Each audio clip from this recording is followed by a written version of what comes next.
Hey, Livin' for Food listeners. Thanks for coming back, and I hope you're having a wonderful week so far. I just came off the most amazing trip to Ireland and Iceland, so I'm on such a high from that right now because Iceland was such a magical and incredible place. So I'm sure I'll be talking about that many times in my future episodes. But first, I want to introduce this week's guest. My lovely friend Erica is such an incredible person. We met last year, early in the fall, at a lovely trip full of journalists and influencers in Wyoming, and she agreed to come on my podcast. So we literally couldn't stop laughing in this episode. So if you needed something lighthearted and fun, this is the episode to listen to. Erica is one of the country's leading female pitmasters. She was a criminal defense attorney at one point. She made her way to Food Network and won the show. And she's a mom. She is a certified sommelier. And I'm excited for you to hear more about her journey. So please join me in welcoming the lovely Erica Roby. 1, 2, 3, 4.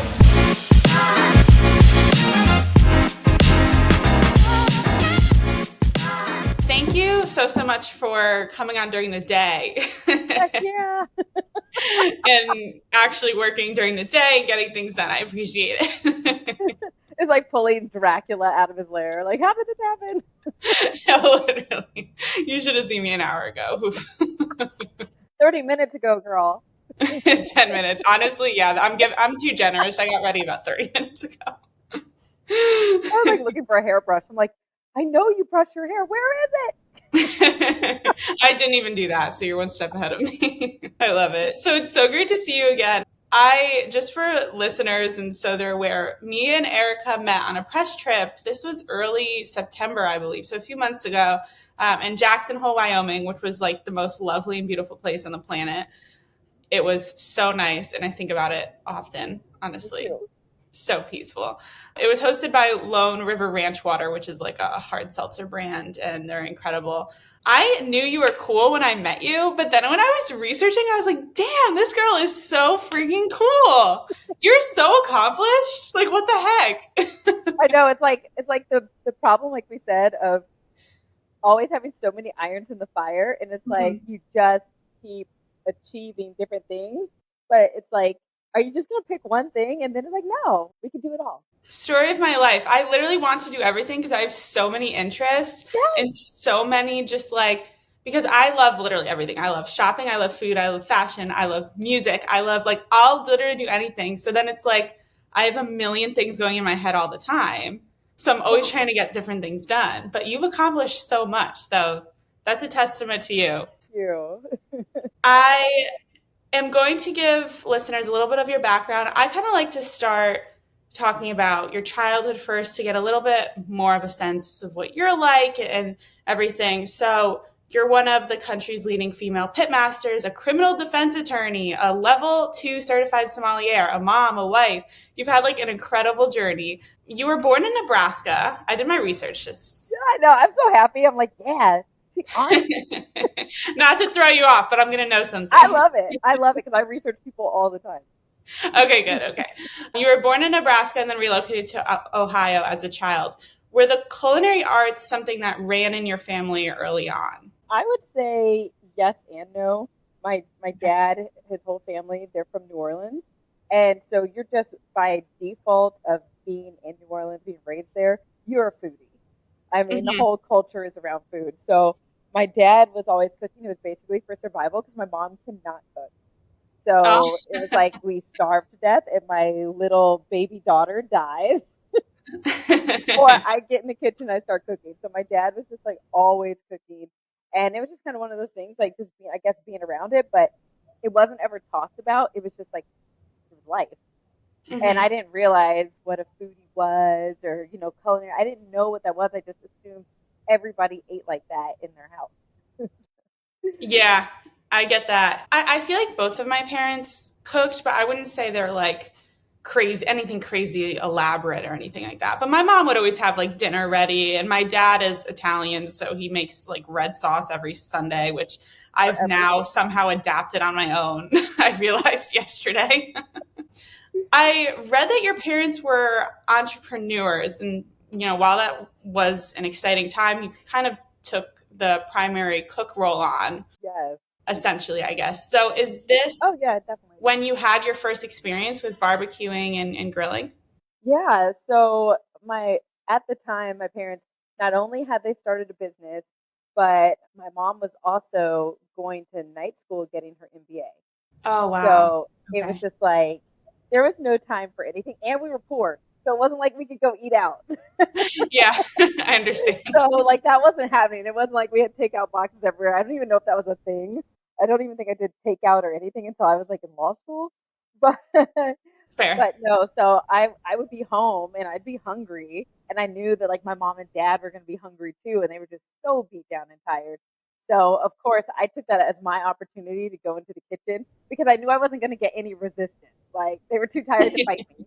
Like like I'm like a little 9 year old like firing up the stove, firing up the grill, Oh and my just being God. like, "Don't die." Just don't catch anything on fire. Yeah, That's the don't one burn the rule. house down, and it's a win.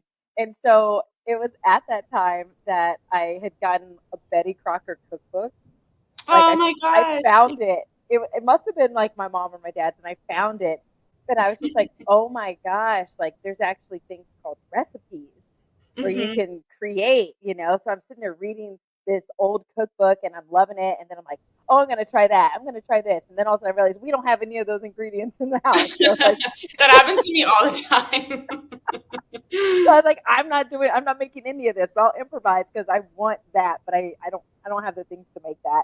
Uh-huh. And so like I started cooking, and then I was like, oh, I'm gonna make this romantic for my parents. So I took like my, well, I think it was Polly Pocket or Holly Hobbit or something, Oh, Polly Polly Hobby, Pocket. yeah, or Polly Pocket, and it was like bed sheets that we got from Walmart, and I like hung them up with pin tacks over like the entrance to the kitchen, and I found candles, and so I lit candles, Oh my and then I like, God. yeah, I know, like this 9 year old, she's so weird, and No, that's incredible. How romantic you were. yeah, right. Like I was like, oh, I'm gonna make this like fine dining. And so then I'm like sitting there and I'm like, I'm putting out this awful food I made. And I had all the lights off. And so I remember like I called my parents down and I was like, please come to the kitchen. And they're just like, okay. And we still have like plastic on our furniture. My parents were like old school. So Oh my gosh. That like reminds me of my grandparents, yeah. we had a dining room, but nobody was actually allowed to ever be in there. Like it would Okay. have to be a special occasion. So I was like, oh, I can't use that beautiful table. I have to use the kitchen table. So I like call them down, and I have them like coming down, and I'm seating them, and I'm like telling them what I'm serving them. And I made like this chicken dish, and so I remember like my parents were about to sit down and eat it, and all of a sudden my dad like goes to my mom, and he's like, wait a minute, and he clicks the light on, and so I'm like so mad because he's ruined my ambiance, The and he vibe. was like, yeah, I was like, what are you doing? And he's like, I need to make sure you cook the chicken all the way through, like it's not Fair. under that is not undercooked. And I was like so offended. I was like, oh, how dare you? But then I was like, oh crap, you can undercook chicken. What does that mean? Yeah. Okay, and was it? No. So he's like cutting through it, and he's like it's perfectly cooked. He's like, you're good. So he like clicks the lights back on, Wow. and we just have like this like total amazing evening. And I think Realize that cooking could be an experience and it could take you into, a different circumstance or vibe or feeling that might not necessarily be your reality, but it's your reality at that moment. And I just wanted to like keep doing those moments. So I think that's really when it like kicked off and it started. That's so sweet. I remember when you said the Betty Crocker cookbook, my mom has one. Was it red? Yes. Yeah, my mom had the same one, and I would look through it all the time, and then she would add recipes. She still does this, but she would add like her famous like cookie recipe or like whatever into it. So we would always be like, get the Betty Crocker cookbook. I remember that. That's so cute. I wish I still had that. And now I'm going to go on like thrift books or eBay and go I buy it. know. You should, and then it'll be a memory for your child. Oh my God, my son, I have probably, I literally have cookbooks everywhere. I probably have about 200 cookbooks. Oh my gosh. And You have like a library of cookbooks? I really do. And I can't, it's like what do they call that? You're a toxic trait. Anywhere I go, I pick up cookbooks, even if like I I'm like to never think gonna it's a read them. nice hobby. It's a nice hobby. But my son, I'll be like, oh, go grab me, the New Orleans cookbook from Commander's Palace. Go grab this one. And he'll just be like in there and I'll just hear like things collapsing. And I'm like, I have too many cookbooks.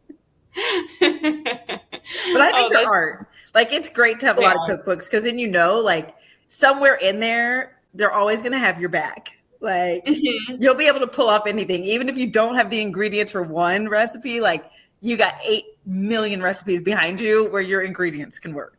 It just might take some time to find it. It'll take some time.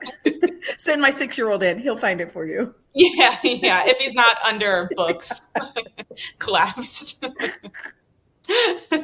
Poor kid. I think I'm on my way to probably 200 too. I literally live, I need a bigger apartment for that for sure. For your books?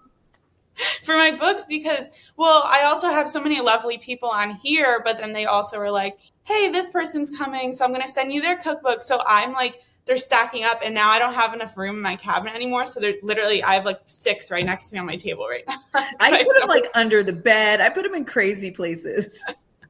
A little late night reading. For when we're not sleeping anyway. Yeah, there you go. Honestly, I should be reading probably than scrolling on Instagram.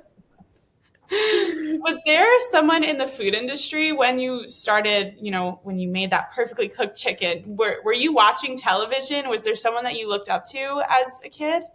Yeah. So I don't even know how I found it, but it's kind of weird because I always thought that I was younger than I was when I found it, but I still remember, I remember it. I saw Nigella Lawson. And she had a show called Nigella Bites. And I would just be sitting there for hours, trying to catch the show and watching it and just being absolutely enthralled and obsessed with this woman. And I can tell you to this day, there is nobody that I have been obsessed with and in love with like Nigella. Like, nobody can even compare. And I've cooked with everybody, I've met everybody, but Nigella has my heart. Have you met her? I haven't. I think I would faint. It's probably for the better that I haven't met her. I think that sometimes too. I'm like, despite my job literally being interviewing people who have a status, I don't think I could actually meet my true heroes because I'll pass away. No, I remember. So it was so funny. My husband and I were always like, oh, who would be your one cheat, your celebrity crush, that if you're ever around this person, it's game on. And so for the longest time, I was always saying Idris Elba. I was like, oh, Idris Elba. Oh, it's blah, blah, blah. You're never supposed to meet this person. You're just talking crap.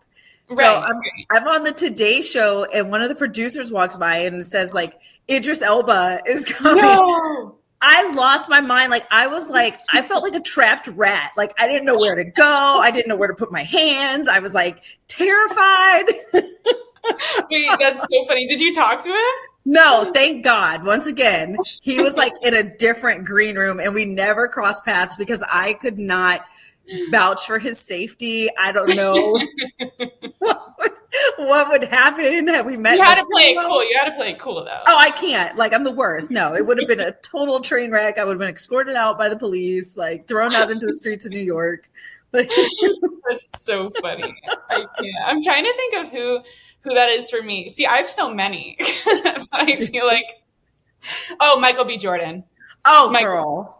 I actually would die. I would die. I went to this dinner, and I had one of the chefs at the dinner on recently. He was just on my last one, and he had just done a commercial with Michael B. Jordan. And I was like, was Michael B. Jordan in this room? Did he sit in the seat? Where was he? I was like, sat in the seat. He's still around. Did he use a fork? Which fork was it? Yeah. Did he eat on these plates? I need all of the details. But obviously inside I was like, oh, cool. So Same. Cool that he was around here. But inside I was internally hyperventilating. Oh yeah, of course. Of course. Okay. Anyways. Great. Nigella Lawson's amazing. My favorite. She's incredible. I think someone I looked up to too is Ina Garten because I've seen her so much on everything, and then I got to see her speak in New York a few years back, and she just amazing. It just amazes me how you can go from someone as a home cook with like no culinary training to building like this dynasty that people all look up to, and like 11 cookbooks later, it's just as wild to me. And she's still Her working. and Martha Stewart. Her and Martha. I just watched that Martha Stewart documentary, and just like how Ooh. driven she was and how ambitious. And I was like, man, if I weren't so lazy, like I I get tired. I get tired. My brain gets tired. I know. No, that's so relatable. I've yet to watch that documentary, but everyone good. has told me to, and I really need to. I've heard it's because she's an interesting character, and I need Like, to. I don't know if I like her, I love her, or I'm scared of her, or maybe a mix of all of it. I think all of it. This is like a long story, but she came around, like I met her when I was super young, because she grew up in Connecticut, or she's from Connecticut, where I'm from. So there was this whole thing that was going on where she was going to be the host of this show, and then I ended up meeting her for like a short period, but she like was kind of scary. Like when she came into the room, like I feel like the energy changed. But she's so amazing too. So I'm really at a juxtaposition here. Like the killer's in the house. Little well, it was funny. I forget if it was Good Morning America or Today's Show, but she was on the segment right before me, and we share like the same kitchen area. And so like after she left, I like ran over there and I grabbed a pair of tongs and I was like, did she use these? Are these Martha's tongs? Did she touch these? And they were like, probably. I don't know. Like, I don't know. She comes here all the time. Yeah. I was like, oh, the sacrilege. Maybe it would give you like good karma into your segment. You know, that's what I was hoping. I was like, maybe just by touching it, like I'll just become amazing. Yeah, and then you'll have like a whole horse farm and everything later. It'll be in your future. Yeah, I've got to watch that, and then I'll report back. Please do. I want to know your thoughts for real.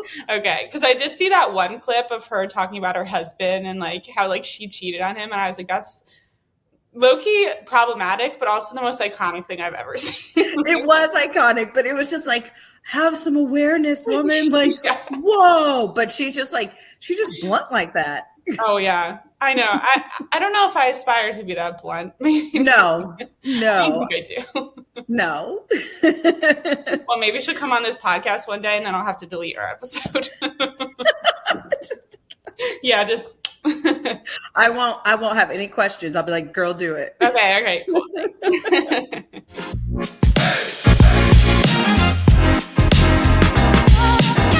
Then you were in Miami for a while, so as a criminal defense attorney, which is so cool to me. I was like a political science major, so my brain was like, oh my God, that's so cool. Oh my God. And then, you became a managing partner at another firm. So talk me through why this was the career path you chose initially, even with your love for cooking. Yeah. So my mom and dad were like, you can be anything you want to be in this world as long as it's a doctor or a lawyer. So those are like my two choices. And I know that like my math skills are bad, so I don't want to kill a patient. Like I understand. I know how bad my math skills are. I can't even calculate discounts at Walmart. Like, no, we're not going to be trying to like calculate dosages and trying to save people. Like, no, stay in your lane. So I was like, I'll just go to law school because I love talking and, all that stuff. So I went to law school and I hated it. Like, oh no, it was just the most miserable experience ever. I didn't even like most of the people. Like for the first time in my life, like usually like people laugh. They're like, what's your spirit animal? And I was like, I'm like the family dog, like the golden retriever. Like I love everybody. I like everybody. It was the first time in my life where I was just completely introverted. I could not stand probably 99% of the people there. I didn't like their energy, their vibe, what they stood for. It was competitive, Yeah. I was just like, ew, this is awful. Yeah. And so then my final year, I got into these legal clinics representing children out in the community that were in criminal cases. And like, I was just like, oh, I could do this forever. Like, going into battle, the high stakes, the adrenaline, going up in front of a judge and, you got everything on the line. Like, I liked that. So I was like, okay, if there's going to be one takeaway from this whole like 3-year debacle, is going to be that like, it was a lot of work. Thank God I was young and I had nothing better to do. But but put yourself in debt and go. Yeah, just put myself in debt and be like, okay, it's all right. Hey, I did poor the my same, whole so life. it doesn't even matter. Yeah. I was like, I've been poor my whole life. It's fine. Yeah. And so after that, then I moved down to Miami. And I was just like, this is where I'm going to be. I always felt like a connection to Miami. I didn't know that like I had family history there. So I thought that was kind of odd. Oh, okay. I just felt like a connection. Yeah. And so I went down there and all of a sudden I was just like, this is amazing. And I was like, and I'm a lawyer in the city. I'm living in a high rise downtown. Like, this is the life. Yeah. Yeah. I'm partying every night and going out to fancy dinners. Like, I'm wearing stilettos because I actually have a job. Hey, I watch Suits. I know how it is. Yeah. So I was just like, this is the life. So it was really great, like in my 20s to be doing that. But always in the back of my head, I knew that this wasn't my home. Like, this isn't where I'm supposed to be. But I didn't know what else to do. Like, Well, I mean, you poured literally so much time and money and effort. Yeah. So I was like, well, I guess we're here and like find a hobby or find something. And then I was also single. So I was like, and all of my friends started getting married. And I was just like, oh no. I was like, oh no, I need to get married. Like, I need to do something. So look around. Who can you find that's like not a drug addict or like some high functioning alcoholic? Why am I still having that issue today? It's so bad. It's so true. Or just nobody normal. talks about it. Yeah, nobody talks about it. And so then I was just like, okay, I was like, I'm going to do that. Mm-hmm. And then I was like, okay, I'm tired of being broke. I remember I won a double attempted murder trial. And all I wanted to do was go to Bed Bath and Beyond and buy myself a new comforter so I could go to sleep. Oh my gosh. And I couldn't because I was broke. Like, and I was like, this sucks. I can't even a defense attorney. I guess I was a public defender. Oh, so wow. I think when I came out, I think the starting salary gross was like 32 or 36,000. Oh my God. Yeah, and you only got paid once a month. So. What? For literally high stakes murder trials? That's wild. Because the amount of time you're putting into that too is like insane. My whole life, I had installed a private phone line in my house so that clients could call me during emergencies. Like, so if I knew if that phone rang, it was a landline, I knew that was a client calling me for an emergency. They've been arrested or they had like a tip or a witness that I needed to go hunt down. I did almost all my own investigations. Like, yeah. Crazy to me. This country's messed up sometimes. I know. So I was like perma broke. So I decided that I was going to go out. I was like, if I can put this much time into like, the public defender's office, I can go out and start my own firm. Yeah. Like, I think a hawk is attacking my chickens. Oh no. Do you need to go? It'll be over soon. Wait, do you need to go like chase it away? Like what? No. I have little shelters for them to run to when there's like an aerial predator. Oh, so they're pretty good. Oh, it's either that or they're mating. Like, I never know. Okay. They squawk all day. That's two really different things. It sounds the same. I'm like, I don't know if you need to go run right now or like what. No, I'm looking. They're all running by the back porch, so clearly, I don't know what it was. But yeah, so then I was like, I'm going to go out and like start my own firm and be my own man, kind of thing. And so I liked it, and I started making money, but then I was still like unhappy. I just like, it looked from the outside, my life looked really good, but inside, like I was really empty. Like because I wasn't being authentic to like who I really was supposed to be, but I was too scared to actually like dive into those feelings and be honest with who I want it to be, because I was like, no, you've already spent all this time. Like, you're stuck. This is your role. Right. And so then my husband at the time, you see where that's going. Okay. I see you. Yeah, you see me. So he ended up he said his dream job in Tampa. And he was like, we have to move. This is my dream job. I've supported you as an attorney. Now I want you to support me as an attorney. Okay. And I was just like, okay. I was like, I can move my business up there and it'd be great. So we move up there. And it was like what I thought was the worst mistake of my life. It was the most miserable time. Like my business that I had really didn't transfer. So I'd be like having to drive back down to Miami Uh, and try to conduct hearings or oh, pay that's awful. another That's attorney. far. It was awful. So I was just like, oh my gosh, this isn't sustainable. I was like, I'm gonna have to like regroup and figure out like what I want to do because it's not working. And so then there was like a period where like I had nothing going on. I mean, I had this like cheap little owl sweatshirt and I would just be in it for like 3 days because nobody was checking for me. I had nowhere to go. Yeah. I mean, I do that now, but that's because I did. Yeah, that's like different now. It's a little different because I'm just on my computer. We know we're riding dirty. Yeah, like. yeah. I get obsessed with sweatshirts. My old roommate knows this, but I would wear them for a month, and she'd be like, "When are you gonna wash that?" Yeah. I don't know when I get to it, when I don't want to wear it. You know, when I have time. Yeah. When it overpowers me and I realize I need to. Realize I stink. See, I can't get away with that in Texas. Like it's like one and done. Like it has to go. Fair, yeah. It's too hot. It's too hot. As a sweater, personally, I can't deal with that. Yeah, I was like, I feel bad for the sweater. Like we're just gonna stop. It needs to wash more than I do. I'm like the hottest water possible. Like, oh my god. But no, so then I just got in this really dark point in my life. And like, I didn't have friends anymore because all my friends were in Miami. Yeah.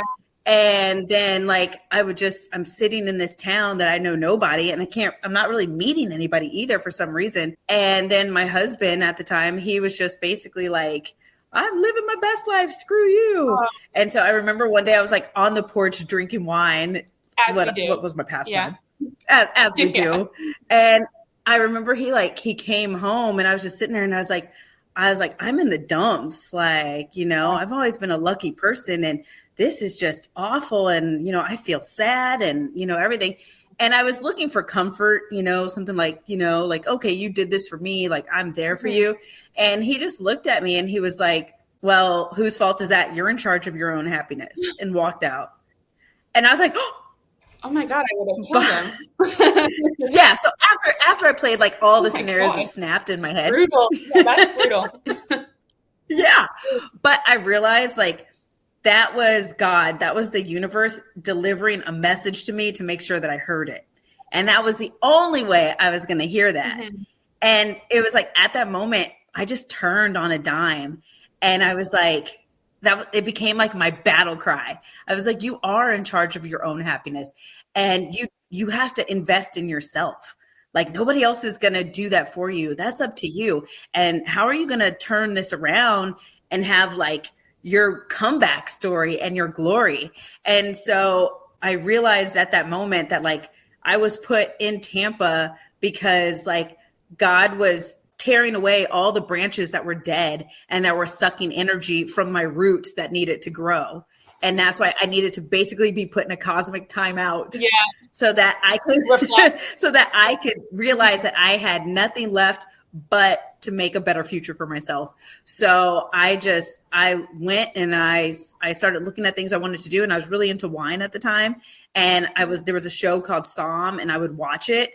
And I was like, oh, that's amazing. Like, and they look like little lawyers, like they're wearing suits and, they're doing wine. I was like, I want to learn about that. So I went out and I got a part-time job at a winery and a wine bar and a liquor store, stocking wines. Oh my gosh. And I really started working towards that goal. And I just remember finally, I was like, I'm going to make the move to California. Like, I'm going to go for it. Like, I'm going to, Wine Central USA. So this was Napa. Yeah, I was like, and I'm going to make this happen. Like, I'm going to do it, like, until the wheels fall off. And so I told my husband at the time, I said, hey, because I'm not doing anything, I'm going to go out to culinary school. They have a wine program out in California in San Jose. And I'm going to go there and I'm going to like educate myself for my next act of whatever I'm going to do. And I remember him just being like, well, if you go, like, don't come back. Oh, no. And I was just like, oh my God. And I was like, heart. Yeah, but I was like, why? Thank you. Yeah, Okay. out. So I was like, but I won't be coming back. I was like, Erica, out. Like, And so I literally, but then like clearly I was going through something. I dyed my hair bleach blonde. Oh, that's how you know. When you change your hair, that's the tell sign. Baby Jesus, somebody should have told me to stop. Like maybe get some highlights, but do not go from black hair to like platinum blonde. That's so drastic. Mine is when I like pluck my eyebrows too thin. Too much? Yeah. I had a phase, my friend. We both look like we were the extras off the cast of Dangerous Minds. No, literally. I was like, I have yet to dye my hair because my mom instilled it in me. She was like, you have to keep your natural hair. Don't dye it. Yes. Don't dye it. So I've never dyed it, but I got through it in other ways. You're like, I just Other plucked all my cosmetic eyebrows journeys. off. Oh my God, the things we women do, like that reflects our mental state. It really oh does. My Because you just like need a change, and that's the easiest, quick way to get it. See it. You need to visualize the change that's happening inside. Exactly. I need to see a picture. And sometimes that comes out in overplucked eyebrows or platinum blonde hair. I gotta see the hair though. Oh, I will send you a photo because it is so bad. I think I kind of look like the guy off the Cheetos bag. Like that's all I can like. For some reason, I looked like the dude off the Cheetos bag. Like it was so bad. That's how I would look. I mean, like I would not look good with blonde hair. I have olive undertones. Like I would not. Did you bleach your eyebrows too? No, I didn't. And so I'm sitting there and I have like roots for days. Like it was terrible. It was a train wreck. Like, and I don't know what I was thinking other than like, oh, like going to California. Yeah, people are blonde here. It's okay. You fit in. Beyonce got blonde hair. You could do this. Mary J. Blige got blonde hair. You could do this. J-Lo got blonde hair. See, no, they have like celebrity stylists. Yeah. They're not doing it from like a bottle. No, they have a whole team, but they really steered us wrong in that. And it's probably a wig or extensions. Like, correct. Stop, girl. Yeah, like, no, correct. So I go out to California and I get through culinary school and I'm just like obsessed and I meet people. Finally, I was like, I met my tribe, like the culinary kids, the wine kids. Like we were all just, we were like a little band of misfits. Like that's how I feel with my friends here, honestly. Like we're all just creatives and we barely all have a schedule. It's so bizarre. We're like, want to meet at 2 p.m. this Friday or like Wednesday? I'm going to Pilates. Like, it's just so funny. Yeah, but it works. Mm-hmm. It works. When you meet your tribe, it just works. Yeah. And I never looked back. And I remember all of my friends from Miami, they were kind of like, wait, what's wrong with you? Yeah. Like, what are you doing? Was it almost like a clean break? Oh, are your chickens okay? I think they're good. Okay. Pause for the chickens. I was like, I heard like one like fly up against the glass. I'm like, are you okay? No. You're gonna make me cry. I'm really empathic when it comes to animals, so I'll just. Oh, my animals are gangster. Like my ranch is called Hot Mess Ranch. Okay. I have the most gangster like Houston, Texas chickens. They think that they're like little. They really think they're dinosaurs. So they could fight a hawk off easy. I mean, they try. Like some of them have gotten the drop on them if they're not paying attention. But like they'll gang up on anything. I think they bring dead snakes to the front door. Yeah. Oh my God, I can eat snakes. Good for you. Pretty gangster. Okay, good for you for handling that. Because if they brought, I would actually cry. I can't do that. I just like the first few dead snakes. My soul exited my body. Yeah. And now I'm like desensitized to it. Yeah. So I'm just like, is it fully dead? Yeah, but you're gonna let it back in the wild near your yard. I usually take them and I throw them across the street in like this open field. Wait, just with your hand? No, I have a tool. Oh. If they're still alive, please, I am not that gangster. I have a tool, and if they're still alive, I'll take them, carry them across the street, and like chuck them into a field. Because then I'm like, well, they won't come back across because they'll probably get hit by a car. So we're safe either way. Okay, it's nature's turn now. Yeah, I'm like, y'all are good. And then usually like 2 seconds later, they get like hit by a car, picked up by a hawk. And I'm like, oh, I'm sorry. I'm sorry. Nature's way of, Nature is brutal. yeah. Yeah, nature is not Disney Channel. Oh my gosh. Well, even Disney Channel movies see Bambi. It's like, why does a parent animal always have to die? No, that's so for real. That's so true. It's so tragic. People are gonna listen to this and be like, where are their conversations going? I think like 2 days ago, I watched that Wild Robot movie because my son wanted to watch it. Oh, was it good? I was bawling through the whole thing. Like, Oh, then I shouldn't watch it because I will cry. no, you should watch it. You should watch Why it. was it sad? Did It's someone beautiful. die? No, but it was like the robot like landed on this planet, and then there was like a little runt duck or goose. Oh. And she ended up like raising it because it didn't have anybody. Stop. And then she had to like let it go to be with like the other ducks. Stop. And I was bawling. I'm sitting on the couch with my son just bawling. Was he like, Mom, are you okay? He was like, it's a bird, Mama. What's your problem? It's a cartoon.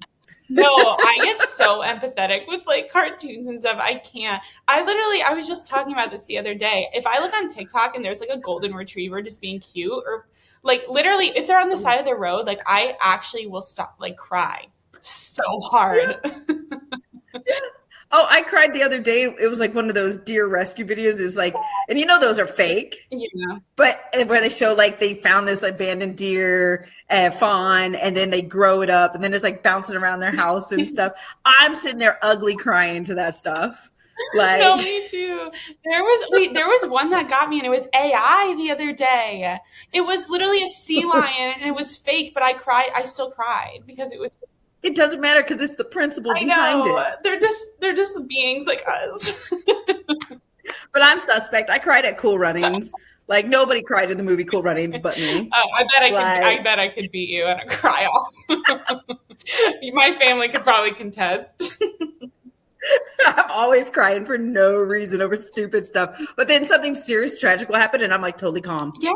And I'm like, all right, let's handle this. Let's do this. But you put on a cartoon or an animal movie, I'm No, bawling. I totally agree. I think I'm just emotional as a human. I think that's what it really comes down to. But I like to think that I'm in touch with my emotional intimacy, right? Yeah, I say that people like us, we're empaths. We have a deeper attachment to the source.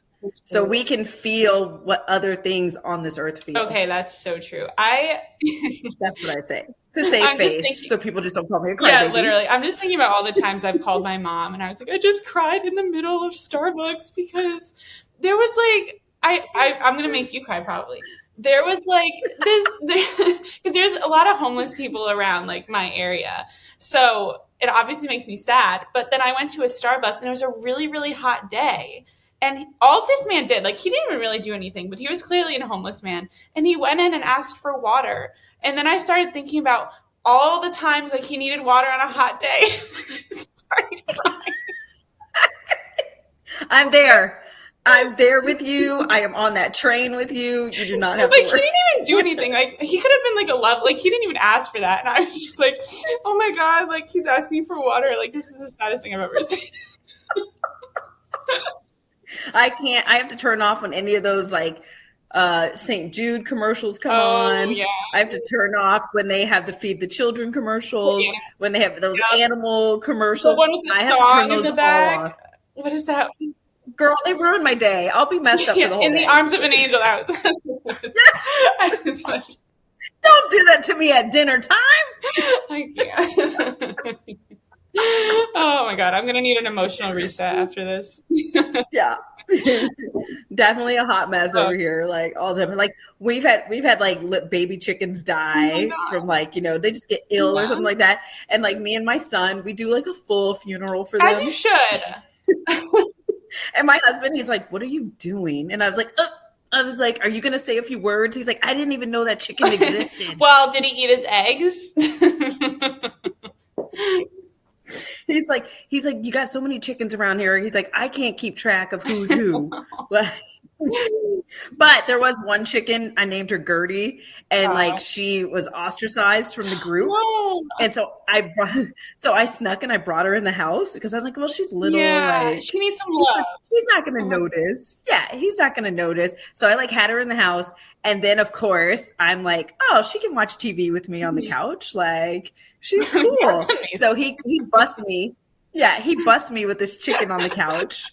And he's just like, what are you doing? Put it outside. So he like takes her and he puts her outside. We're eating dinner. She's standing at the back door and she starts using her beak and she's pecking, like knocking to be let back in.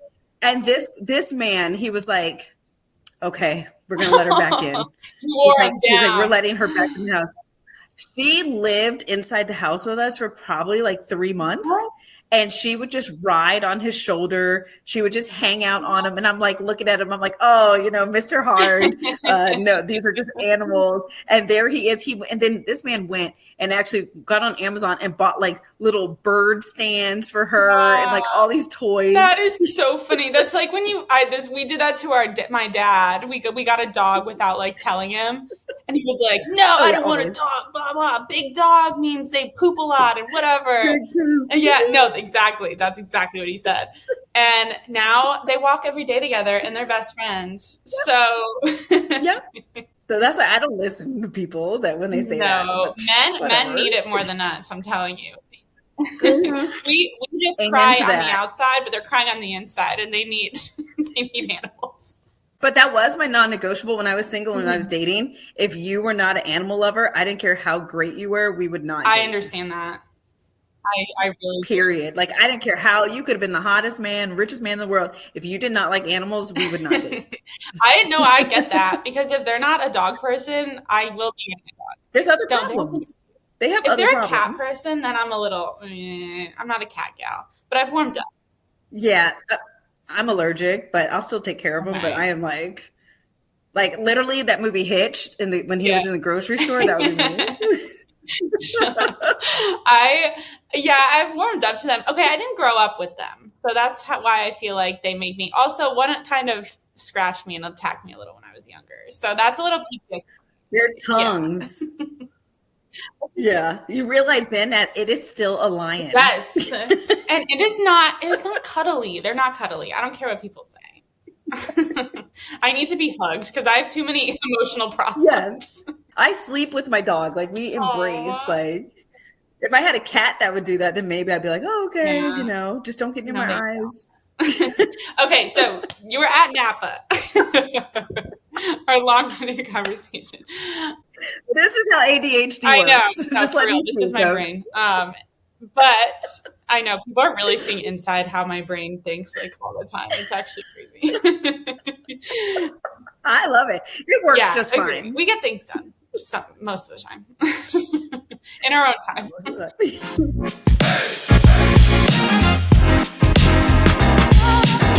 So did you kind of make a clean break? Like, because you felt like, okay, this is my time to leave. Was that scary for you? Was it nerve-wracking or were you like, nah, this is it. Like, I'm doing it. Yeah, no, like literally when the house is on fire, you have no choice but to run out of it. Yeah. Like, so there was no looking back. There was no crying over things that you lost or weren't going or didn't go the way you planned. All I had was the future to be better. And I knew that like I would be free and that I would be happy. And working in Napa and with all like the visitors that would come and they would come into the winery and just being able to like have fellowship with them and just hear about their lives and be pouring them wine and watching them enjoy themselves, I realized the beauty of hospitality and what I had always wanted to do. Like I loved hosting people and watching them have magic, you know? Yeah, I didn't have my little Polly Pocket curtain, but I was creating that magic again and watching people enjoy themselves. And it just like, I can honestly tell you every day at that winery did not feel like work. Wow. It just like, I couldn't wait. I would pick up extra shifts. I would open all the way and close, you know, like, because I loved it and I loved being there and I was so grateful to be there. And, you know, all my friends back in Miami were kind of just like, girl, you're having a midlife crisis, whatever. Yeah, something's going on. Yeah, they're like, what's happening? But then once they finally saw where I was working and saw what I was doing, then all of a sudden it changed to being like, oh my God, you did it. Like, you Oh, freaking did it. You made it out of the rat race. Oh, I can't believe that the view outside of your office is Opus 20, like Opus's vineyards. Like, how is that possible? So it was really validating and I loved it. But then I was also kind of like, all right, well, you're still young. What are you going to do? Are you going to stay in Napa forever, or are you going to go, see the world? Because now you're a Som. So you right. You can can, go to so many places. yeah, Spain. you can go anywhere in the world. Wine is served almost everywhere. Uh-huh. So, what are you going to do? Because you have this great opportunity. And so then all of a sudden I applied to like a bunch of hotels and stuff, because usually they have the best wine programs. Hmm. And so then the Marriott in San Diego called and they were like, come down here. And I was just like, Oh, love. I was like, San okay. Diego. Yeah, that's a win for you. Yeah, I was like, okay, say no more. So I drove down there. It was like me, my two dogs. And I was just like, this is wonderful. And then when I got to the Marriott and they explained to me, they said, after you work a year here, you can go to any of our properties in the world. So I would, Wow. yeah, Whoa, that's like almost too much choice. that's too much choice. And, they also have the Ritz-Carlton as theirs, Yes, all they that's do. Marriott. So I would sit and just look through the brochure at night at like all the places in the world that I could go, and I was like, this is amazing. This is great. And it was when I got to the Marriott that I started working more with like, the chef and the kitchen people, because we didn't have that in Napa. We were just charcuterie plates and serving wine. Yeah, But it's not as yeah, known for. it's not a restaurant. Yeah, it's And not. so I got into the kitchen, like really, really for the first time, got into a kitchen. And all of a sudden I was like, I like this. I like being back here. This is nice. And just like looking at all the tools that the chefs had and the way that they worked. And so I would always be asking them like, what's this? What's that? What's this? And then I would go and buy it and have it in my apartment, even though I had no business. I had like an electric stove. Like, what are you doing, girl? But I will say I do have gas. yeah, I had an electric stove. I was not creating anything fantastic, but I had one heck of a wine collection in my apartment. Oh, I'm sure. Now you have a cookbook and wine. You're the place to be. I was like, this is amazing. I'm just drunk and eating all day long my way through life. Yeah, 1 p.m. drinking, 2 p.m. I've done wine tastings during the day. They're fantastic. I mean, we would start tasting wine at like 9:30, 10. Like, Yeah, but then you have to pace it, because then it's like I didn't pace it the first time I did it ever, and I was like, I need to learn. oh yeah. No, unfortunately for me, I have a hollow leg too. Like,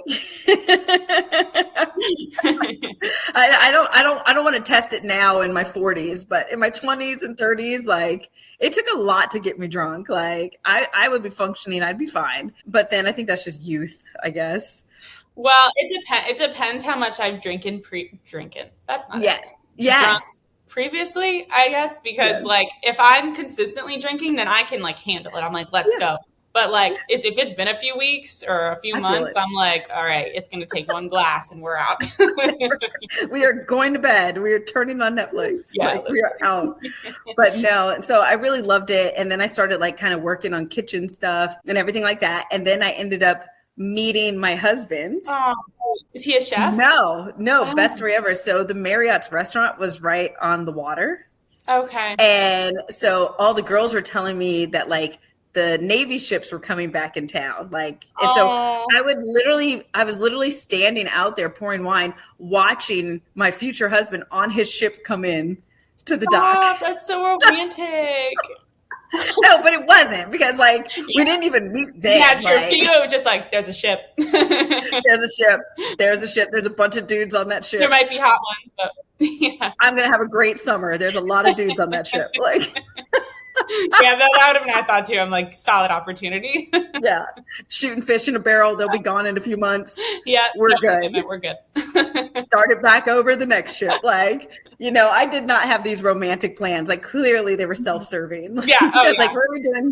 what are we doing this summer? Like, Yeah. Just this weekend. I don't really need to see Kaz. yeah. I'm not even using my real name. I'm going by my middle name. Like, Oh my we're God, good. stop. I know I do that. I lie still.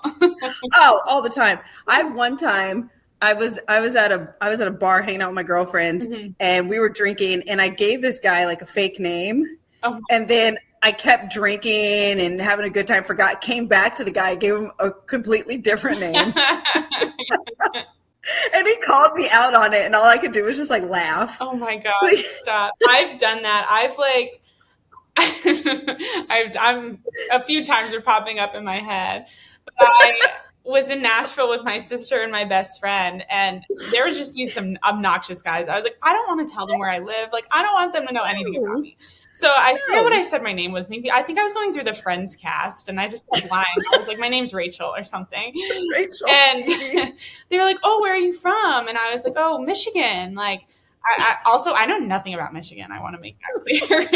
It's like the one state you know nothing about. No, literally, I don't know why I said that. I was just like, Michigan, and I was like, I sell art. Like, I don't even know.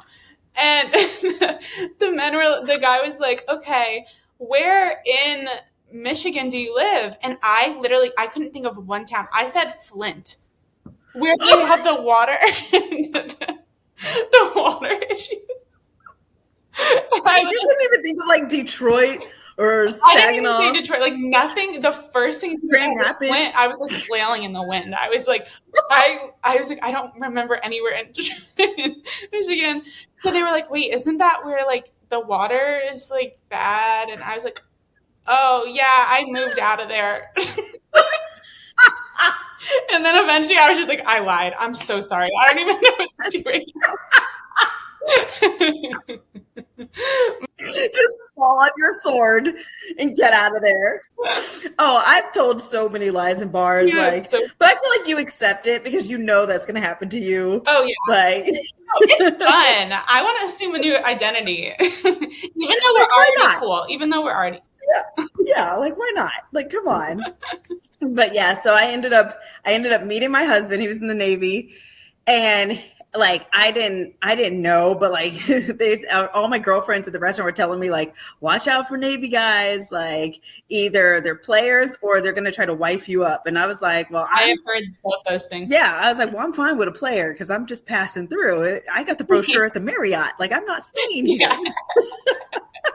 You don't need it. You don't need the commitment. Yeah, I don't care. Well, fast forward, not only am I married, but now I'm expecting a kid.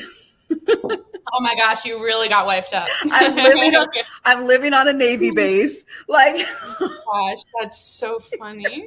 That's incredible, though. Like, so did you end up traveling then?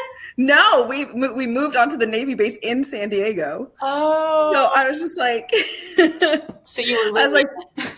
I was like, what happened? I was like looking back. I was like, how did this happen? Yeah, no, that's one of those things where you're like, you did not expect life to turn that way. Not at all, because I was planning on never getting married again, and I never wanted kids. Right. So I was just like, and now all of a sudden I'm sitting here 80 months pregnant. Well, I mean, you went from a guy who was like, I don't care if you're not happy, to all of a sudden completely familial. Yeah, to this guy who's like, I want to wife you up and take care of you and show you the world. And I'm just like, okay. Like what do I do? Let's do it. Yeah, sure. Yeah, okay, I'll go along with this joke. Ooh, is that how we play this game? Oh, now I'm pregnant. Oh, it's not a joke. Now I'm pregnant. Why are we in Vegas getting married? What's happening? Is that where you got married, in Vegas? No way. Did you do a chapel, like one of those? Yes, we did this. We did like this cute little chapel that was right next to the courthouse. Because we had to, so it was the funniest thing. We set our wedding date for December 24th. Okay. But something happened in San Francisco where I had filed for divorce and they were having a furlough at the courthouse. Okay. And so they're sitting there and they're just like, we can't get your divorce decree because we are on like a work furlough. Mm-hmm. So I am sweating bullets, like on the airplane flying to Vegas, and I am on my phone, like checking, and I don't want to freak him out. Yeah. And I'm just like, what are you going to do? And I'm checking on my phone and it is not signed. It is not showing up in the court records. No. And I'm just like, oh no, like, what am I going to do? So like basically panicking. Literally the next day when we went to the courthouse, the clerk there, he goes to look for it and it popped up. Wow. That is luck. And I did not tell my husband because I never wanted him to know. I waited till years later. I was going to say, if he listens to this, he's going to find out. I waited till years later and I was like, hey, funny story. When we were like heading to get married, I was still married. Yeah, imagine you get to like the altar and they're like, your wife is already married, or you're soon to be. Cuff me for, what is it, bigamy, when you're like married? Polygamy? I get hauled away from like the little white chapel. Yeah, you are not in the Midwest, my friend. You're in Las Vegas. Sorry, don't hate me for that joke, people. So I was sweating bullets, but luckily it all worked out in my favor. And I was a free woman all of like 3 hours. Wow. And then I got remarried. How did that feel? I mean, I wanted to like party, but then I also had to get like ready for a new wedding. Yeah. So there was really a contradiction there. Yeah. Yeah. So I was just trying to survive. I was in survival mode at that point. Sorry, I was like, okay, I'm not going to go to prison for having multiple spouses. We're good. Because I was totally going to go through with the wedding and just be like, can you hold off on filing the certificate? Oh my gosh. Honestly, I would have just gone through with it too. I don't know what I would have done. Like, what am I going to do? Like, my mom and dad had flown in. Like, everybody had hotel rooms. I was too late. I could not go through with it. Okay, so it was Elvis there. It wasn't like one of those. Was it? No, because you had to pay extra. So I wasn't paying extra for Elvis. No, my wedding was like $300 start to finish. Oh my gosh. Wow. Honestly, my friends who just paid for weddings are probably envious of that. Yeah, I was like, not happening. I was like $300. I was even trying to use coupons that I found online. I was like, I have a promo code. Is this still valid, this promo code? But oh my god, Elvis not included. No thanks. Not included. Like, I don't even think like we had music because that was extra. Like, oh my gosh. I think the deacon who officiated like played something on his phone for like 2 seconds. The whole wedding was only 7 minutes long. Stop. Okay, but what was the first wedding you had? Was it really grandiose? Like, was it this big? Nope. I also went to Vegas for that one. You're incredible. No notes. I told you, I am cheap. Like, I'm not wasting money on like anything, but if you take me to a grocery store, I can bankrupt you, or a restaurant. Fair. But anything else, like, I am so cheap. Like, oh no, I'm such a money spender. I have no concept of the dollar. I really do. Oh no, same. But like, I spend it all on like food and wine. Okay, fair. So I'm still broke. Yeah, wine gets crazy. You should get some stuff for free now, since you're like you were on Food Network. Oh, I do. I get so much, but it's so funny. It's like, once I like get stuff, then but then like the me will be like, no, because I'm not going to promote this. I know I'll never use this, and I'm not going to put it out there telling people I use this. So I'm very, very picky with who I accept as a sponsor, because I'm not going to push something that I'm not going to use myself. Yeah. Like, because I've gotten burned by people promoting stuff, and I'm like, this is awful. You never use this. Yeah. No, I understand that too. I used to, because when I was first in the industry, they were sending me all this stuff, which was like tons of stuff. Incredible, but I didn't know any of the brands. And so like, there were a few times when I was like, this brand sucks. Like, I cannot promote this brand. Like, and they would get really mad at me because they're like, we sent you all these products. And I was like, listen, I can't promote this. So now I've learned what to say yes to and what to say no to. Yeah. I usually delete the emails that come in, and I'm like, no. I'm like, if it's not barbecue or food related, I just say no.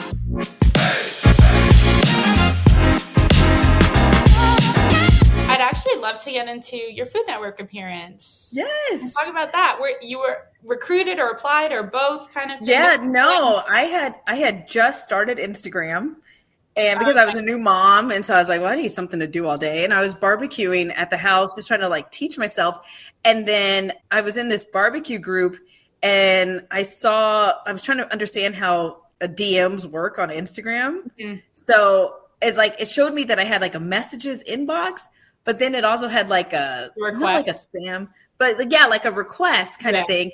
And so one day I looked in there, and it was like, I just saw the first line. It was like, hi, Erica, I'm a casting director. And I was like, oh, what's that? Yeah. Okay. So I clicked on it, but it had been from weeks prior. Oh, And I've done so that.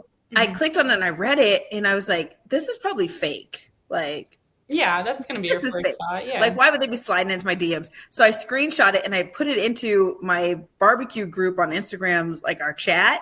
Oh, okay. And like everybody's like, oh yeah, that's a scam, that's a scam. But then one guy, he goes, no, that's not. That's blah blah blah. She reached out to me for a show last year, and I went through the whole process, but then I couldn't do it because I had a scheduling conflict. Oh, He's okay. like, reach back out to her if it's not too late.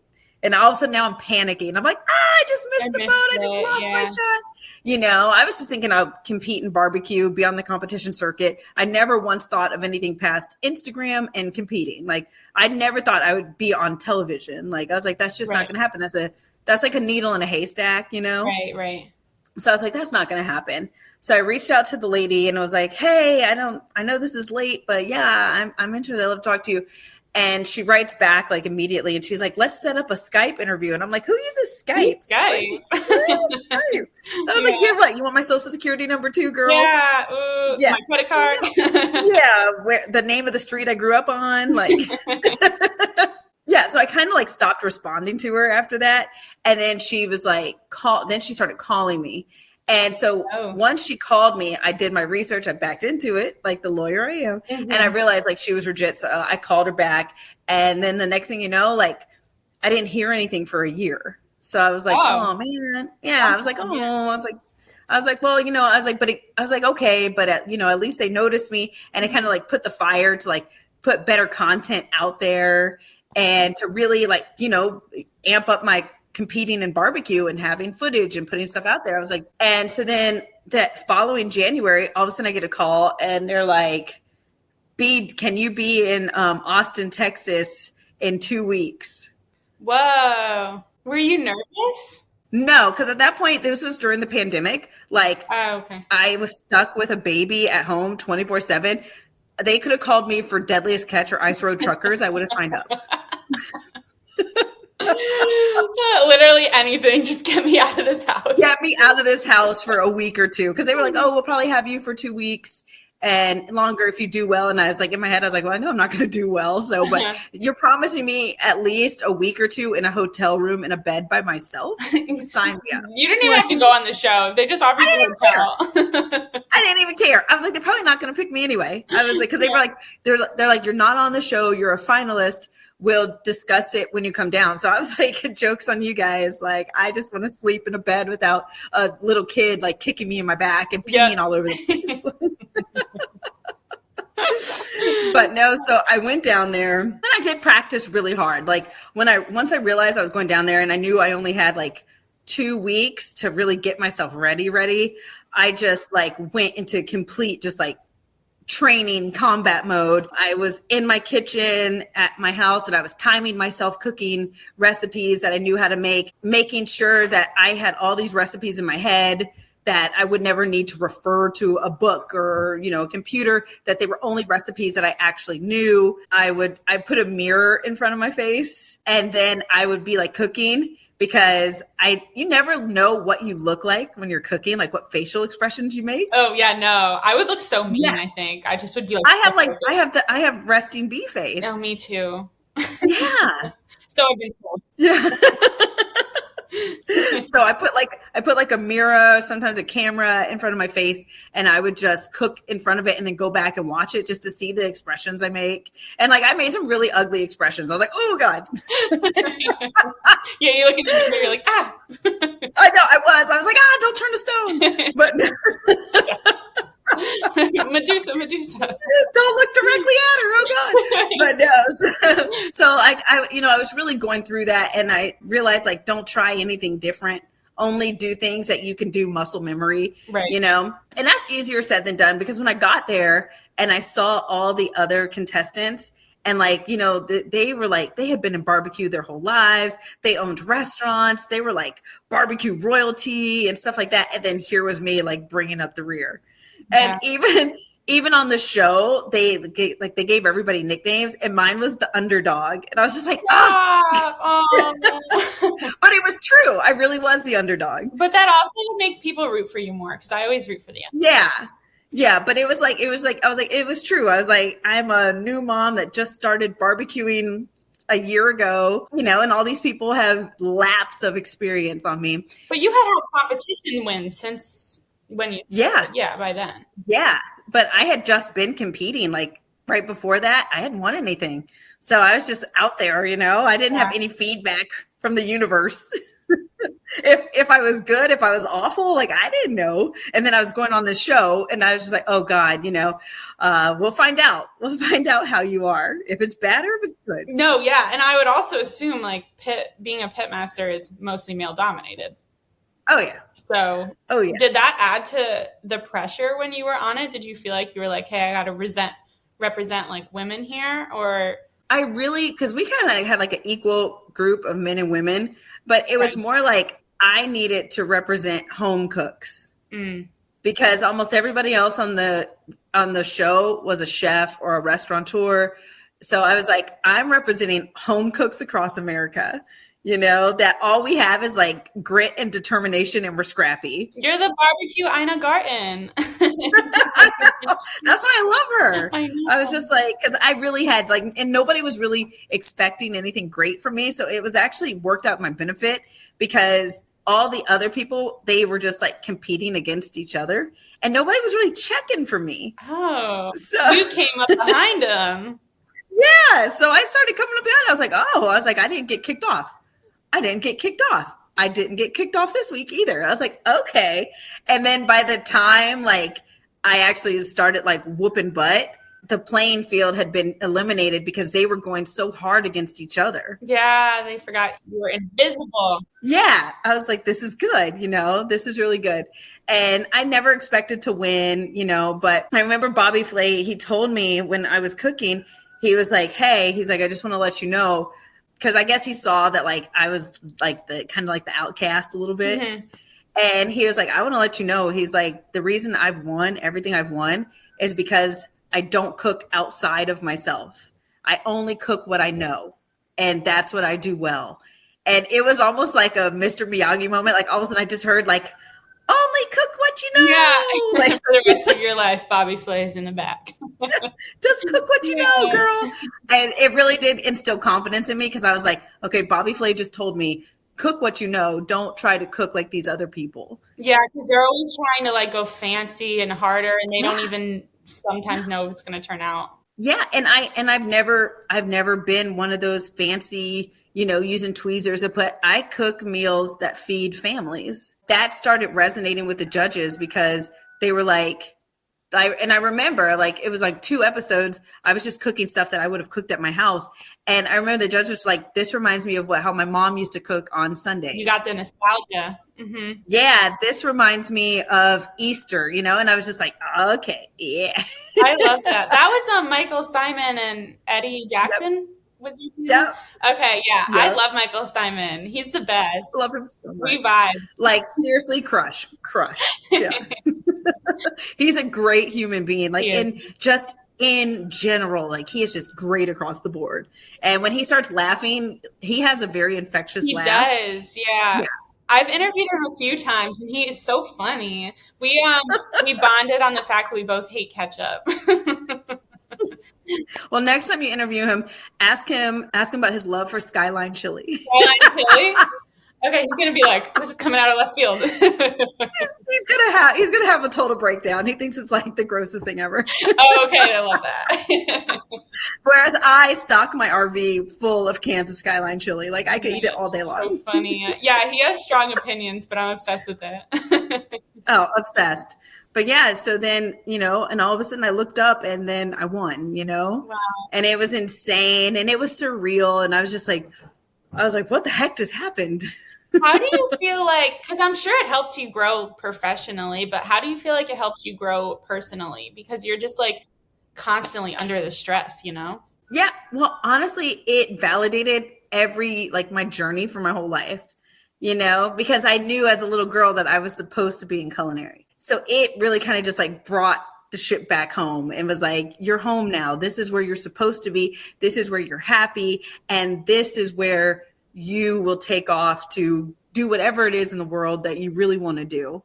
And so it was just like validation more than anything. Like I didn't care like the win. I didn't think like, oh, I'm going to win this and I'm going to be on TV for the rest of my life. Like, no, it was girl, your whole journey, everything you went through to get here to this point is telling you that this is where you're supposed to be. Now, what you do with that from here is on you, but you know, and the world has just told you that you're supposed to be here. Mm-hmm.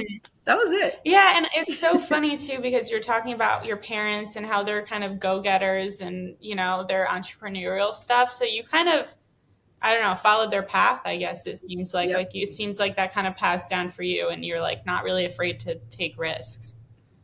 No, I was like, you take a risk, it pays off. If not, you'll always land on your feet. Like, just pick yourself back up. But the worst thing is to sit around in somewhere that you know is beneath your potential and your destiny because you're scared. That is the worst thing you can do in your life. So it's like, if you view it like that, you have no fear of failure because you know that you're only failing up. Right. Because you'll always learn from your failures, I feel. Yeah. I mean, I've had quite a few. I mean, come on. I've had tire tracks across my back, like been in the gun. But you have to do those things because they really do reduce your level of fear and they help make you more ambitious. And people think that's weird. Like they think that's the reverse, but it's like when you face your fear, when you fail, you come out stronger because you're like, okay, been there, did that. Okay, here's the lessons I learned. Now moving on, here's what we're going to do. I also feel like it just like fuels your fire a little bit. It's like, okay, this didn't work out, but now I know that's not going to work out. So now I have a narrower path to like be like, show everyone what I can do kind of deal. Exactly. And it's like, and I always believe like in the beauty of comeback stories. We are Americans. We love comeback stories. The underdog. Like, come on. We do. I mean, I used to watch American Idol with my parents and it would always be a good comeback story. Yeah. I don't know why that came to me. Always. Was there a time when you were filming? Because I've talked to a few people who have been on like Food Network shows and, you know, it was their kind of first one. So they were like, well, now I'm cooking and I have to multitask because I'm on camera. Was there a time when you felt like, oh shit, like I just messed something up? Or were you just like, you were just. I was messing stuff up all the time. So that's a yes. Yes, girl. No, I was messing stuff off like 24/7. Was there a time when you're rescued where you're like, I'm going home? I tried to watch the show, but shout out to Spectrum. It won't let me watch it through my television, whatever plan. So I tried to. Oh, there was like, no, I counted. I was on the bottom and up for elimination more than any contestant in the history of that show. Stop. Wow. So you really were the true comeback. Yes. I mean, they would have you sit on this, like, I think it was like a bourbon barrel, like when you're getting judged. It had my butt prints in there because I sat there so much. But Bobby Flay believed. She did. He did. No, he would always call me counselor, and he'd be like, "Good morning, counselor." Like, and I was like, "Oh," I was like, "I love it." And then I remember it was so cool. I needed to make whipped cream, and I mean, we're in Texas, like, and they would not let us use a mixer or a blender. Oh, yeah, you had to earn that. It's like Survivor. Like prison, the bake. You gotta pay. You have like 3 ribs to get this. Yeah, I'm like selling people stuff in order to get use of the blender, but no. So they wouldn't let us use the blender. We had to earn it, and of course, I hadn't earned it. And so but for this recipe, I needed to make whipped cream, and I was like sitting there, and and it's hot outside, and I'm up there trying to like whip it, and it's just like it's frothing, but it's not happening, and I had 20 minutes. And to make the whole dish. And like out of nowhere, like the white knight, like Bobby just comes up behind me and he's like, "Here, let me make that whipped cream for you." And like I had basically at that point resigned myself that I was going to fail that challenge. And then here comes Bobby and he's just like whipping this cream up in like 2 minutes, just manually. And I just had like this awestruck, just like, "You are a culinary god." Like network legend. Yeah.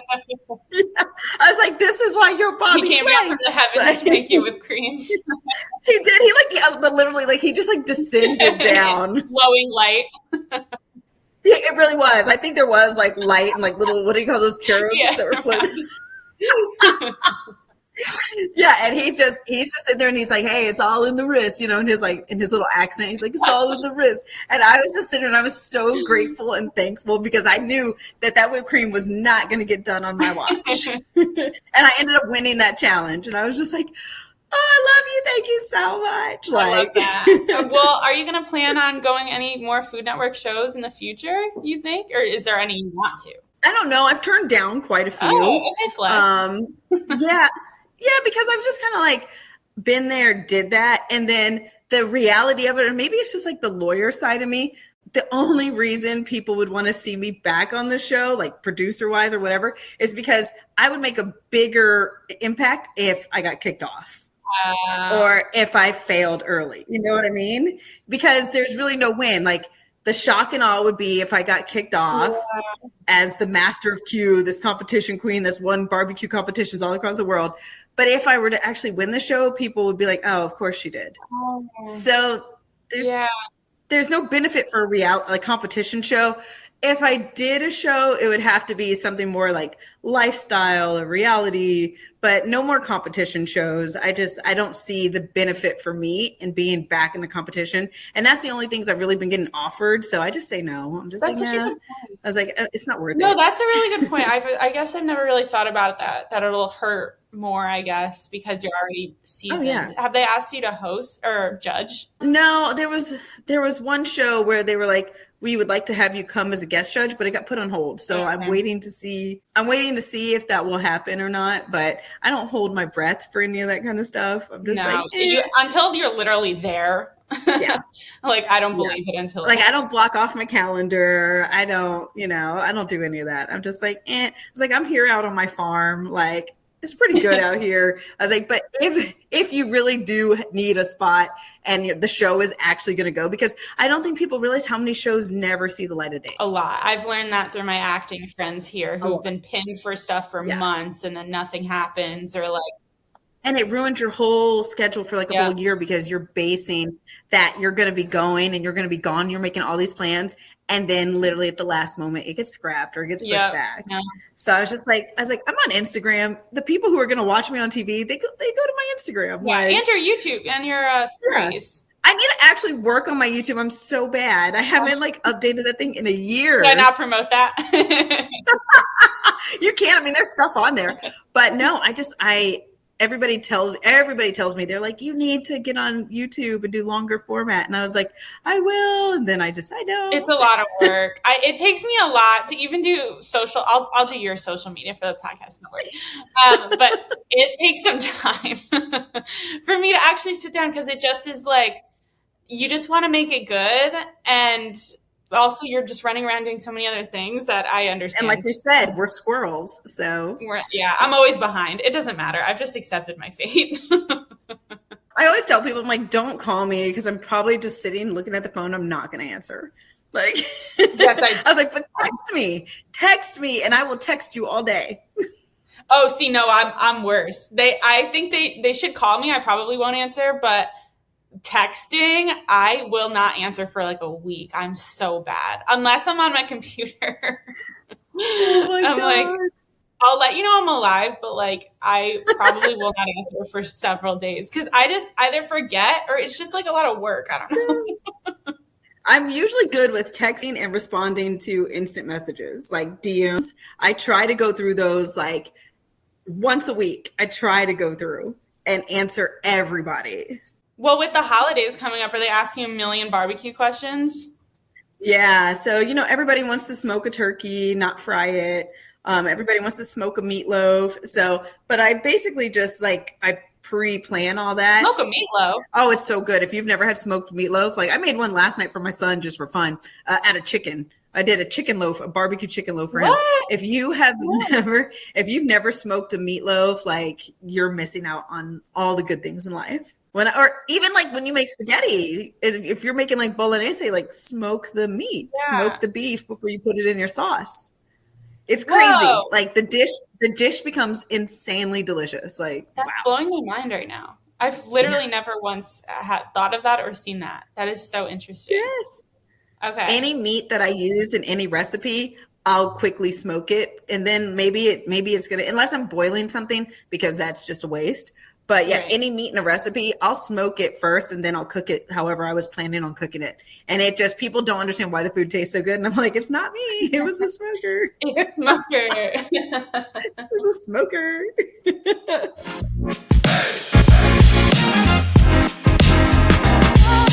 I know we're kind of like over our hour time. Do you still have some time to talk, or are you good? I do. I'm like, the only thing I have to do is go out and check on my horses, but it's raining right now.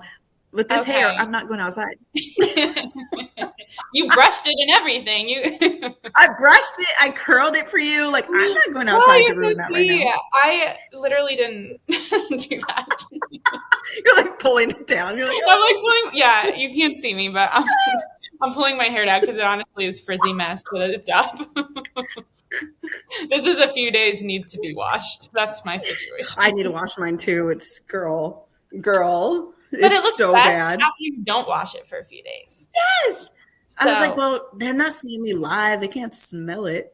No, I'm only putting a few clips on, so you'll look good. Don't worry. I make everyone look good. Okay. Oh my God, I love it.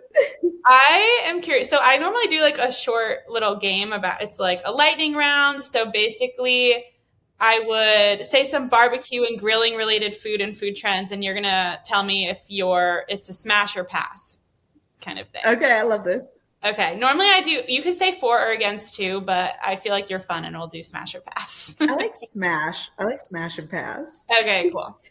First one, cauliflower steaks. Smash. I like those two. I agree. Smash.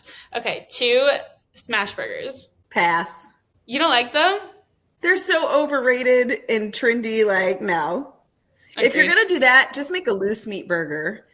Like, those are the best things ever now. Those are my jam. Loose meat burgers, I'll take that any day over anything else. What do you mean by loose meat?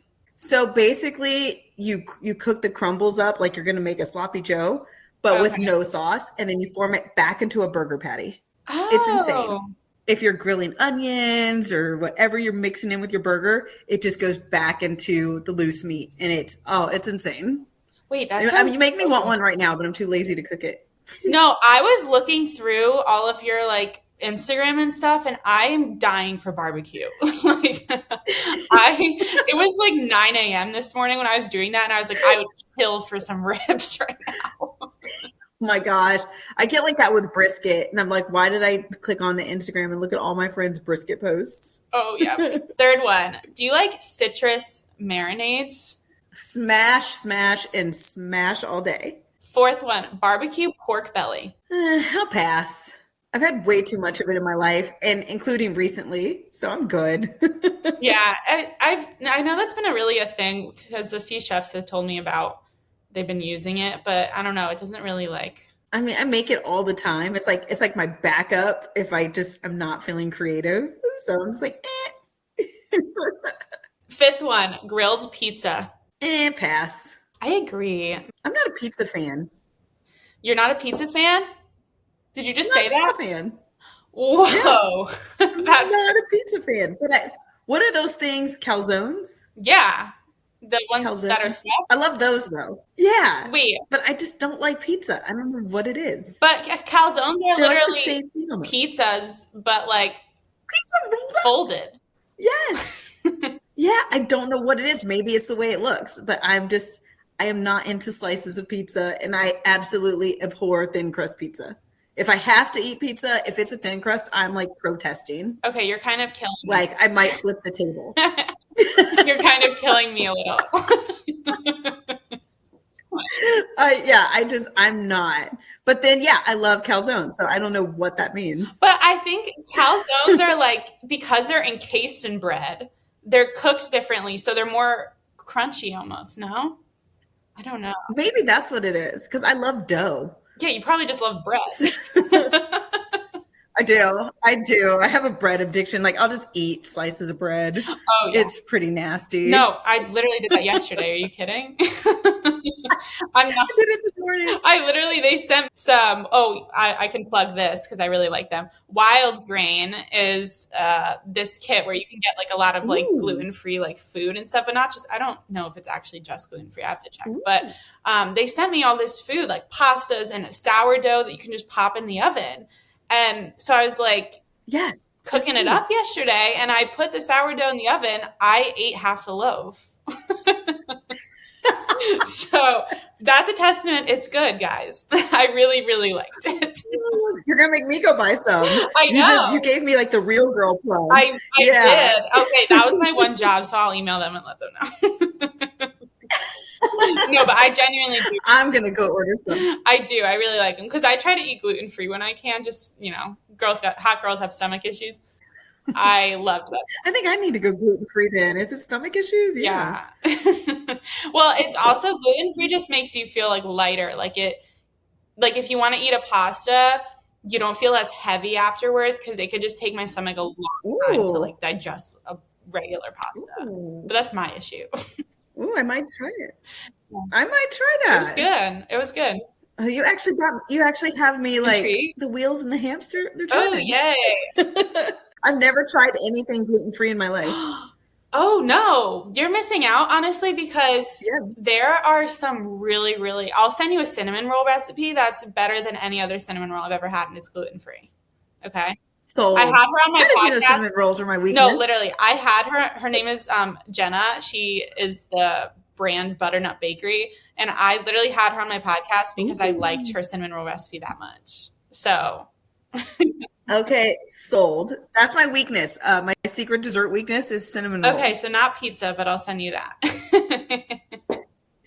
Yeah, pizza is going to collect dust. Yeah, it's really just hurt me a little, but I'm going to move past it.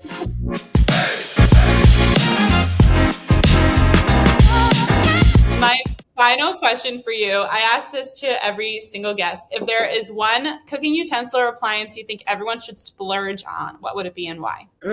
I mean, I'm gonna say knives. You have to have a quality knife. Like, if you don't have a quality knife, you're gonna struggle that much more with the presentation of your dish. And if you start jagged cutting meat, I mean, then you just ruined all that hard work you did. And especially being in barbecue, like that slice line, that could be the difference between a $10,000 check and going home. Oh. Yeah, that's so true. Because if you go like against it, then it's gonna get all. Yeah, so you have to have the best knife. I got to show you this. So this is right next to me right now. Curtis Stone. I interviewed him. I'm like, what is she grabbing? Curtis Stone. I interviewed him a few weeks ago, and he sent me home with this giant electric carving knife. Holy crap! Like, holy moly! That is it's huge. too much power for me. I don't know what to do with it. You need to start going massacring some turkeys and whole chickens. Literally, I was like, oh, you need to grab some beef ribs and just go to town. I was like, it's like this electric thing. He was like, do you have like one of those like forks, those prong forks? I was like, no, of course I don't have that. He just takes it back from you. He's like, you're unworthy. Yeah. Give it back. I told him, I was like, this is like too much power for me, but I will host a Friendsgiving just so I can like use this electric knife. No, you need to use that knife. Like, you need to get caught. You just need to go full like Fruit Ninja all around the house. Oh, stop. I love that game.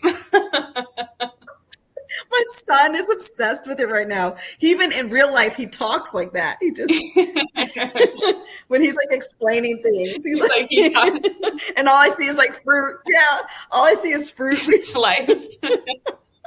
Wait, I actually used to be so obsessed with that. You unlocked that memory just now for me. Wow. It's amazing. Fruit Ninja is addicting. Like, I don't care what you say. I don't care what age you are. That is a great game. I'm literally downloading that again. I'm sick of Candy Crush. Candy Crush can go. Well, I got the wind out of my sails when I realized in Candy Crush, like, the levels keep going. There's no final level. Oh, yeah. There's probably someone just writing every level. That's true. It's never ending. Yeah, so I was like, I'm not going to play this because what am I playing it to? There's no final battle. Oh, you're so right. It's just for the rest of our lives. It's going to be a never-ending game. Yeah. Yeah, no. Oh, that's so funny. I remember I was on the airplane and I had spent all this money buying like power up packs and bonus candies. And then I started scrolling to see what the final level was. And there wasn't one. And I remember on the airplane, I just like deleted it right there. When you start to spend money, that's when you know there's a problem. That's the first step, is to admit it. The first step is acknowledging the problem and looking at your credit card statement. I was always like, man, how am I like down? Oh, I didn't buy anything. And then I'll like go on my like debit card and I'm like, oh, 2 a.m. You bought a multi-pack from Google Play. It all comes back to 2 a.m. It all comes back to us being. And I see myself in my pajamas in my little rat's hole. I gotta buy the next power up. I gotta buy it. I gotta buy the next power up right now. I can't. Okay, well, gosh, such a mess. You are literally the most incredible human being on the planet. So thank you for taking the time out. And I hope your chickens are okay, because now I'm a little concerned. They're always fine. I'm going to go check. I'll be sending you photos. I'm like, nope, they were just mating. Oh my God.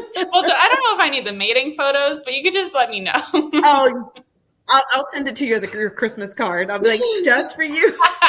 Happy holidays. Here's my chickens.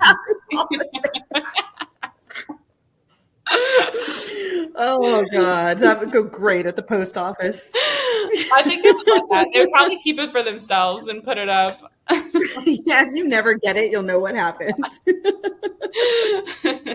Oh, well, thank you for having me. I love you. I loved hanging out with you in Wyoming, and hopefully we get to do it again. I know. I got to go back. Or we could just go somewhere else. Vegas? I mean, if you get married, I'll give you my promo coupons. Okay, and then maybe I'll afford Elvis. Maybe I can afford it.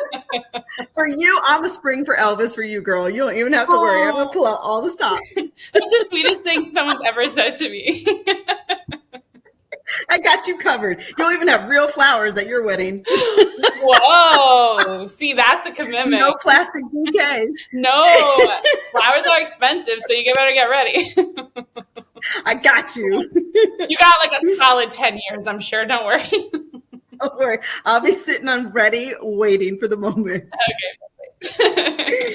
Oh, all right, so you can follow Erica on Instagram at Blue Smoke Blair to keep up with her latest recipes and projects. See y'all there.